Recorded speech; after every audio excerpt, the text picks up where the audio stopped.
What's up, boxing fans? This is TBE Boxing, back at you again. Today's topic, rewind. This is a rebroadcast of Joshua versus Fury. The real Gypsy King, Joshua, wins by KO. Let's chop it up and see what it's all about. Got the money for minutes, pretty bitch, gotta show me titties. This is the life that I chose, huh? On the block with the pole, huh? This is the life that I chose, huh? On the block with the pole, huh? That life before riches, huh? That life before riches, huh? Pretty bitch, show me titties, huh? And I got the glazzy run up on me, I'ma make you get it. I'ma make you get it. Okay, boxing fan, let's talk some boxing. So like I said, I'm going to do a rebroadcast of a video I did a couple years back, 2017, about Anthony Joshua and Tyson Fury. You know, in light of what's been going on with the Anthony Joshua, Tyson Fury, undisputed, on again, off again, now off, I figured that this video that I did several years ago would be a good video to rebroadcast at this point in time. So without further ado and without any more delay, let's get to the video. Coming to your live and direct.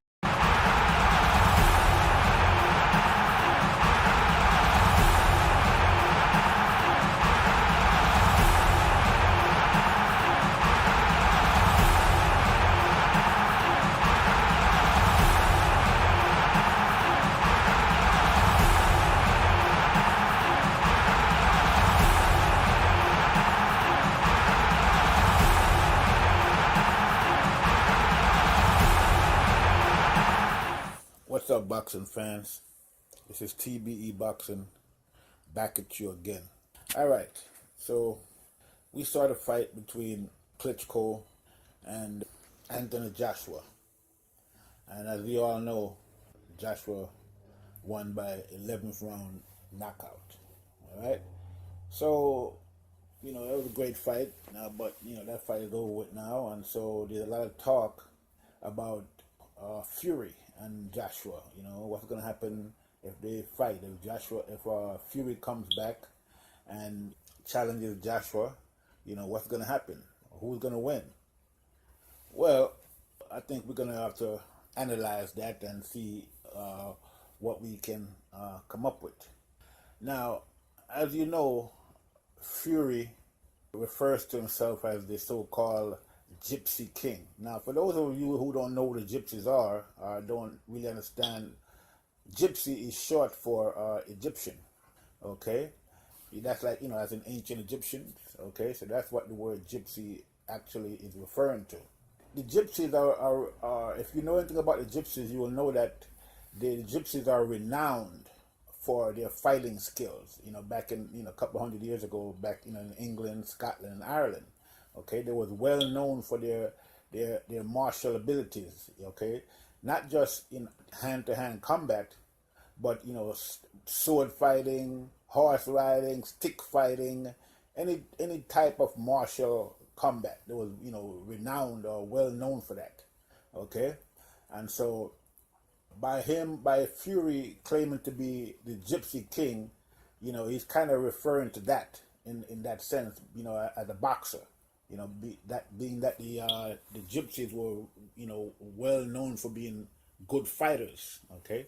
Now, like I said, for those of you who don't know, Gypsy is short for Egyptians. Okay. And, even though today in England, generally speaking, it's kind of fashionable to try to claim that the Gypsies or the Romani, as they call themselves, originate from India. But this is a misconception that's been perpetrated by a lot of people who don't really know what they're talking about, and they come up with all kind of elaborate writings and history to try and prove that the so-called Gypsies are from India. Okay, but according to the mythology of the Gypsies themselves, their queen Skoda was the daughter of an Egyptian pharaoh. Okay, I mean, I could go into that, but there's no need for that right now. We're going to talk about the fight, not necessarily about the origin of the Gypsies per se. But I just want to give you a little background about who the Gypsies were. But like I said, the word Gypsy is short for Egyptian. So we all know who the Egyptians are. And I'm not talking about the Arabs that are occupying Egypt right now. I'm talking about the real Egyptian, the black people of Egypt, because we all know Egypt is in Africa. I mean, there's no more need to be said about that. Okay, so like I said, the Egyptians in England and Ireland and Scotland was well known for their fighting abilities.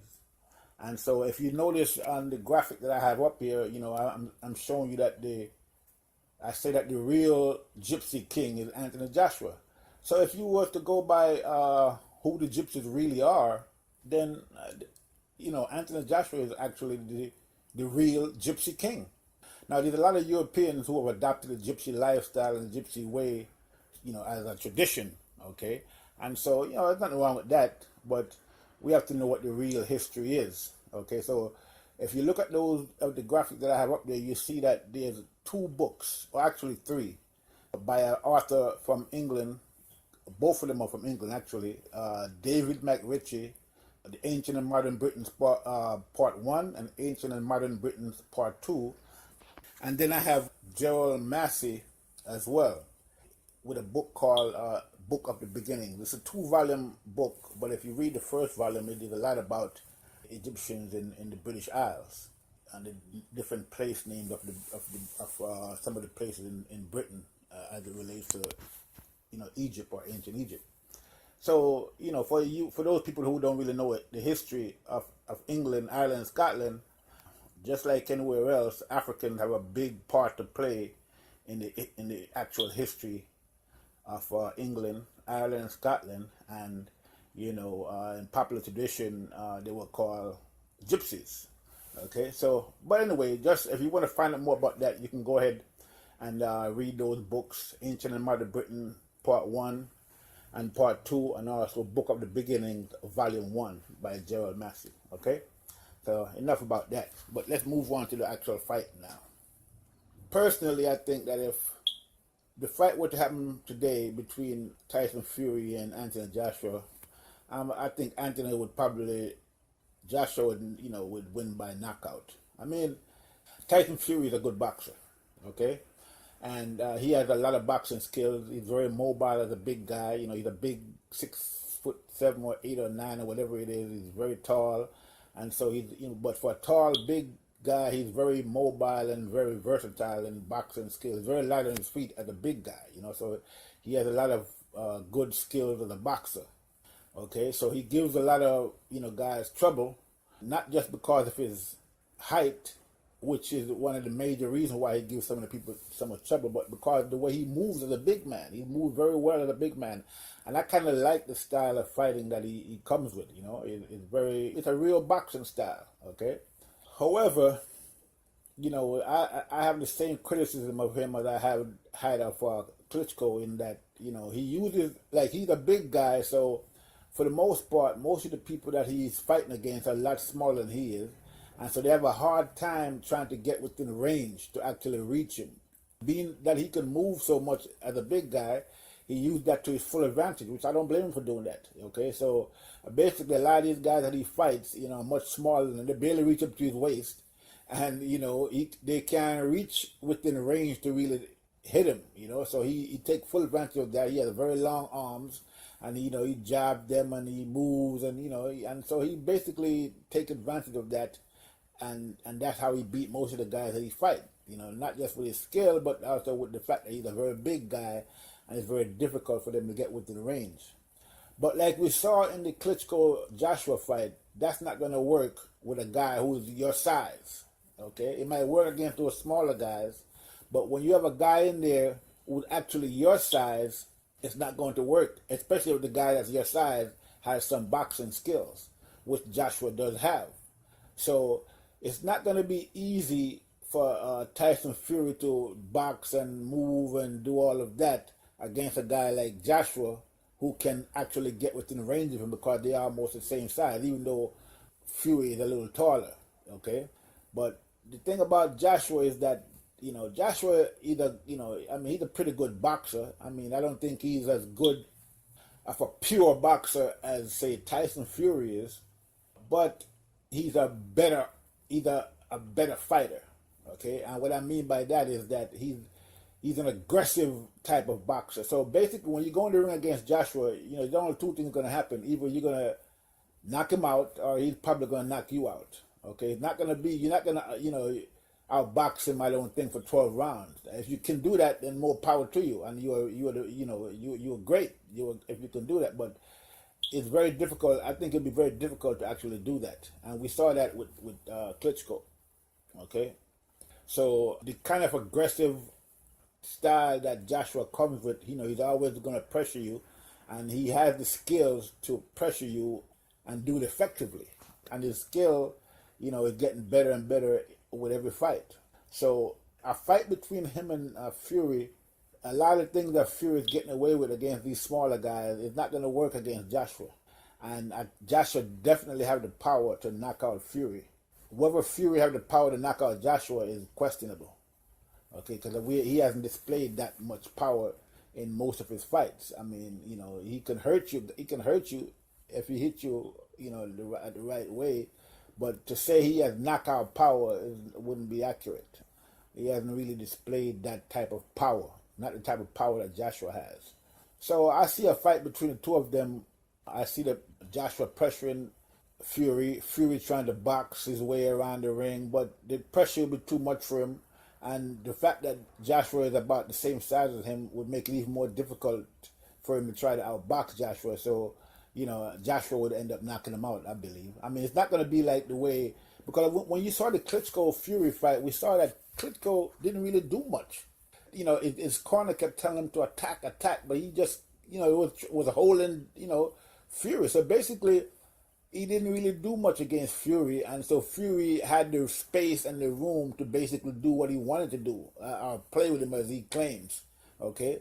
And, that type of style that Klitschko came with in that fight is not going to be the same type of style that Joshua is going to come with. Joshua is going to be in his face, he's going to be trying to knock him out, and he's going to end up catching up to him and knocking him out, okay? Because even though Fury has the boxing skills, and good skills, I'm not going to, say he doesn't have good skills, but eventually I think Joshua would catch up to him and knock him out, because I don't think he has the power to deter Joshua, okay? He has the skills, and I don't think the skills is going to he's going to be able to maintain him, keep Joshua off of him for a full 12 rounds. So eventually Joshua will catch up to him and just knock him out, okay? And that's how I see the fight going between those two guys, I would predict Joshua by knockout. So, for those of you who are hoping that Tyson Fury is gonna, and then again, let's talk about the fact that Tyson Fury hasn't been doing anything for the past, since the fight with Klitschko. He's been eating, drinking, drugging. So he's a shadow of his former self, and in order for him to fight Joshua, he'd have to get back in shape and lose all those pounds and discipline himself and try to get back in, and plus, win some fights before that, as well as, you have to go through some type of hearing to even determine whether or not he's going to be able to fight again. So he has a lot of obstacles in his way before he even get to a fight with Joshua. And, people are talking about, they can fight next summer. I don't really see that, because it's going to take Fury at least about a good 18 months to 2 years to actually get back in fighting shape, So we're looking at, somewhere around 2019 before I think he'll be ready to actually fight Joshua. And by then, Joshua is going to have if he hadn't lost the titles by then, will have a lot more skills than he has now, and will be much better. So, I think the time is not with Fury in this one. Time is is against him as far as I can see, and it's kind of debatable whether or not he's actually going to be able to come back if he has the discipline and the dedication and the determination to come back, because look what's going on with him right now, and this was after he won the title, okay? He couldn't discipline himself enough to keep the title. Like I said, he couldn't really discipline himself enough to keep the title after he won it. What would have happened if he had lost the title? Okay, I just don't see Fury having the mental toughness and the discipline necessary to maintain, the championship, and to keep it, much less to come back from what has happened to him, basically what he has done to himself, to come back, to be able to get back in fighting shape to the ability or the level that he was previously. I mean, I don't see it happening, because if he couldn't maintain that after he won the title, I mean, I just don't. It's hard. I mean, I don't want to count him out. I hope he comes back, because I would love to see the fight myself. The odds are kind of stacked against him, but we'll see what happens. Maybe he can do it, and I hope he does it. And if he does come back, then that'll be great for boxing. Okay, because I would love to see that fight, just like many other people would love to see it. And basically, Joshua kind of called him out, and after his fight with Klitschko, to kind of which is a great thing that he did, because at least that will give Fury some type of incentive to actually come back, and some kind of motivation, because it seems like he needs that, because he's kind of descending into like an abyss of self-pity. Okay, and to me, that is not the mark of a champion, or of a so-called Gypsy king. So basically that's all I gotta say about that, and so I'm gonna leave it there. And on my next talk, I'm gonna talk about probably Anthony Joshua versus the so-called bomber Deontay Wilder. So this is TBE signing off. See you on the next one.